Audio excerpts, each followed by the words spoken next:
my channel, Bake Cuisine.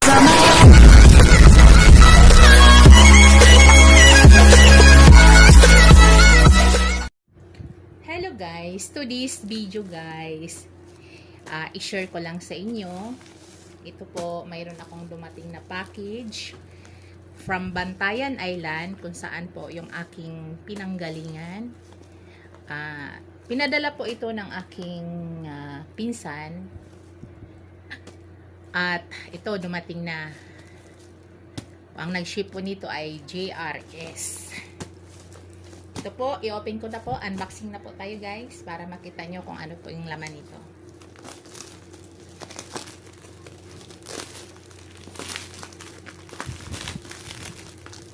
Grabe pagkasara guys. So, let's say kung ano po ito. I want to share with you guys. Ito po yung business sa aming lugar. Bantayan Island.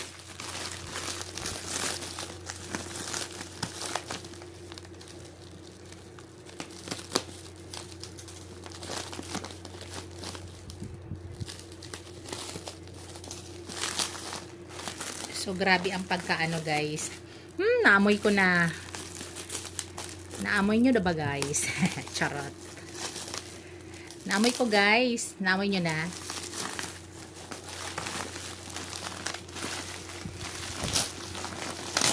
Grabe ang balot guys. Sa ngayon ay naaamoy ko na guys.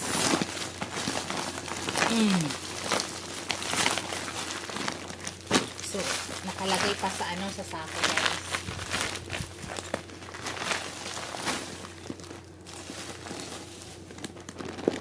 Oops. Ready na ba kayo guys? Tching! Wow! What is this guys? This one guys. Kita nyo na guys. Ito po yun. This one guys, dry puset. Ito guys, ito po yung bago sa amin. Ito po ay yan, boneless, tapos ang flavor nito ay tocino flavor. Ini-export ko to guys. Napakasarap. Dry fish na boneless, tapos guys, tocino flavor. Yan po.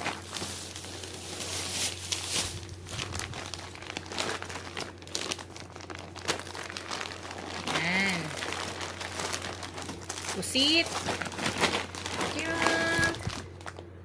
Ito naman guys ay boneless dry fish. Napakasarap nito. May flavor din to guys. Ini-export po din ito sa amin. Wow, napakasarap nito guys. Yung tawag na isda sa amin nito guys ay subagyo. White po yung laman nito. Tapos yun, binunlis po nila. Ang galing ang pagkagawa guys. Tingnan mo. Binilog nila. Ang sarap nito guys. Napakasarap. Ito po yung mga business sa aming lugar.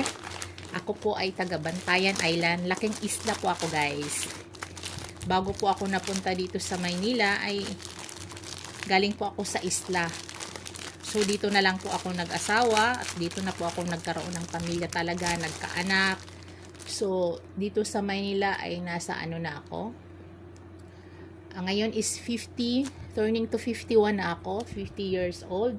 So, dumating ako sa Maynila is 19 years old. Yan. Yan guys. Pusit. So, mas matagal ang stay ko sa Maynila kaysa amin guys. Baka bakasyon na lang. Yan. Oh, pusit. Dry pusit.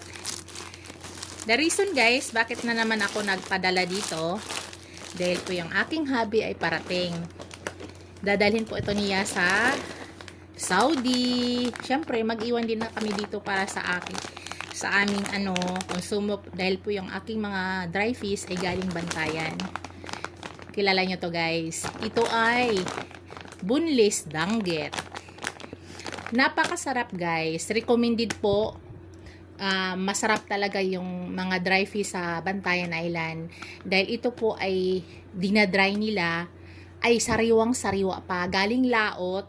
Pagdating dinadry na nila. So sariwa talaga. Kaya hindi siya makate. Matabang, masarap. Yun. Ito po ang boneless danggit. Yan. Pakita ko pa sa inyo guys. Oops. Boneless danggit again. Yan.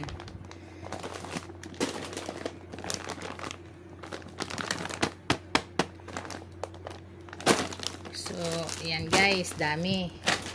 Actually, pag umuwi ang aking husband dito guys, ay talagang pagbalik niya, puro yan, puro pagkain ng Pilipinas ang dala. Baga, stock na doon, stock. Oops!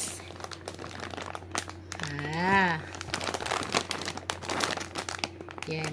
Actually guys, itong yung danggit kong boneless is 3 kilos. So yan, 1 kilo, 1 kilo, then 1 kilo. So, bali 3 kilos danggit. Napakasarap guys.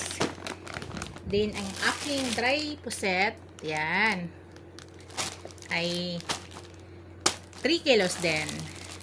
Yan. Tapos, mayroon pa akong dry fish guys, nasa Laguna. Dahil nagpa-LBCD yung aking kapatid. Doon inadri sa Laguna. May mga kapatid kasi ako sa Laguna. So, hindi ko pa nakuha guys. Hindi po madala-dala ng aking kapatid. Nakakalimutan lagi. So, ito guys, ang tawag nito ay boneless, fish boneless. Ang tawag sa amin na isda nito ay subagyo. Kung kayo po ay laking isla, kilala nyo po ito. Ito po ay binabalatan. Yung isda na to ay binabalatan. Tapos, pag makita mo after balat, makita mo ang laman nito ay kulay puti. So, yan, puti yan guys. Original na kulay. So, nilagay lang nila na may flavor lang sila. Manamis-namis guys. Masarap. Promise. Ang sarap nito guys. Tapos, ito naman guys. Ito, yan. Ito naman ay buray. Yan, buray na fish to. Ang ginawa nila, binunlis din nila. Yan. Ang flavor naman dito guys ay tocino. Tocino flavor. Yan. Yan po, tocino flavor.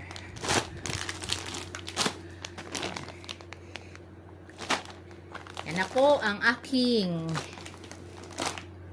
dry fish. Yan na po guys. Pakita ko sa inyo ha. Wait lang. Yan na po lahat guys. Ito po yung dry pusit. Wow. Ang sarap nito guys. Ito po yung pusit na to guys. Tinadry po sa amin. Sariwa pa siya. Tapos hindi siya nilalagyan ng asin. Yan. Tapos ito po yung sinasabi kong boneless fish tocino. Yan. Ito po, boneless fish din guys. May flavor din po yan. Napakasarap niyan guys. Promise. Yan po yung boneless danggit. Yan.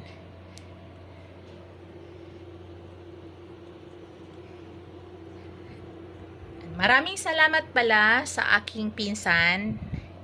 Yung teacher kong pinsan, John Riba Villa Carlos Bandolon.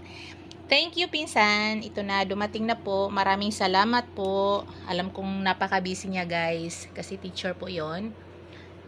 Talagang nag-i-import siya para maipadala to sa akin. Maraming salamat, pinsan. At ito, dumating na po yung GRS. Ito na po yung pinadala mo. Maraming salamat. Yan, guys. Kung gusto nyo po tumikim o nang hindi maalat at masarap, hindi siya makati. So, pwede po kayo bumili guys sa Bantayan Island. Marami po yan guys. Alam ko marami na pong nag-ano sa online from Bantayan Island. At kung gusto nyo pumunta dun guys, ay marami pong mga beaches na maganda, white sand. Pinopromote po. O, tama lang po guys, ipopromote ko yung aming lugar. Napakaganda. So marami na pong mga dayuhan, artista ang pumupunta doon. Actually, nakita ko nga sa vlog nila, kumain sila ng ganyang isda. Yan. Yung boneless na tocino flavor. Yan. Yan. Sikat po yung aming lugar guys sa mga dry fish. Yan. Thank you for watching guys. See you in my next video. God bless us all. Bye.